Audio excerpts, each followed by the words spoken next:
جب لوگ پلٹ کے آ جاتے ہیں تو 2 فرشتے آتے ہیں، منکر نکیر ان کے نام ہیں، اور وہ اس کو بٹھا دیتے ہیں اور بٹھا کر کے اس سے 3 سوال پوچھتے ہیں۔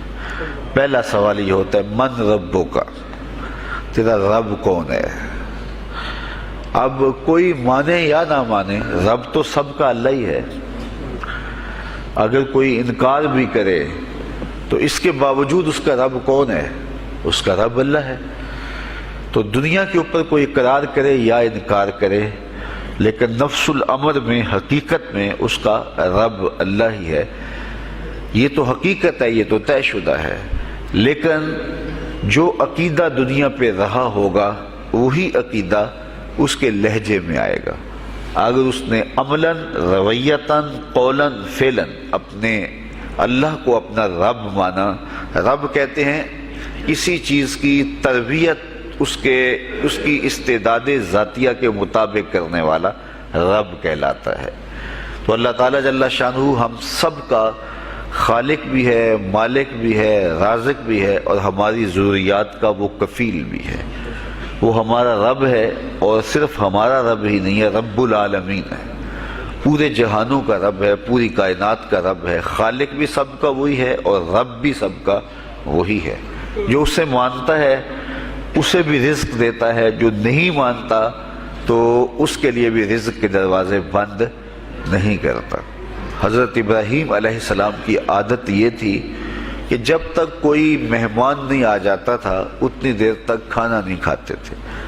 بھوک لگتی تو کوئی مہمان ڈھونڈتے تاکہ اس کے ساتھ بیٹھ کے کھانا کھاؤ۔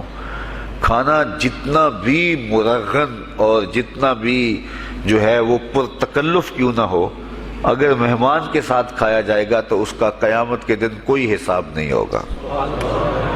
تو مہمان کے ساتھ وہ کھانا کھایا کرتے تھے۔ مہمان اللہ کی رحمت ہوتا ہے۔ اچھا، وہ ایک دن مہمان ڈھونڈنے نکلے تو ایک بوڑھا شخص ملا تو اسے اپنے ساتھ گھر میں لے آئے، بٹھایا دسترخوان پہ۔ جب کھانے کا وقت آیا تو کہا کہ اللہ کے نام سے شروع کرو۔ اس نے کہا میں تو اللہ کا نام نہیں لوں گا، میں تو بتوں کا پجاری ہوں، بتوں کو پوجنے والا ہوں۔ حضرت ابراہیم علیہ السلام نے کہا کہ تیرے ساتھ میرا تعلق کوئی کاروباری، کوئی ذاتی، کوئی اور تو ہے نہیں، میں رب کے لیے ہی تو تجھے کھلا رہا ہوں، اور اگر تو رب کا نام ہی نہیں لے گا تو پھر میرا تیرا رشتہ کیا باقی بچتا ہے؟ اس نے کہا میں چند لقموں کے لیے اپنے بتوں سے بے وفائی نہیں کر سکتا۔ وہ غالب نے کہا تھا نا کہ وفاداری بشرط استواری اصل ایمان ہے، مرے بت خانے میں تو کعبے میں گاڑو برہمن کو۔ اس نے اپنے انداز میں ایک بات کی تھی کہ وفاداری بڑی چیز ہوتی ہے، تو اس نے بتوں سے وفاداری کا بھرم رکھا۔ اس نے کہا کہ میں چند لقموں کے لیے جو ہے وہ تیرے رب کا نام لوں اور اپنے معبودان کا نام چھوڑ دوں، یہ نہیں ہو سکتا۔ آج تو لوگ چائے کی پیالی پہ دین بیچ رہے ہیں، کیا آج ممبر و محراب فروخت نہیں ہو رہے؟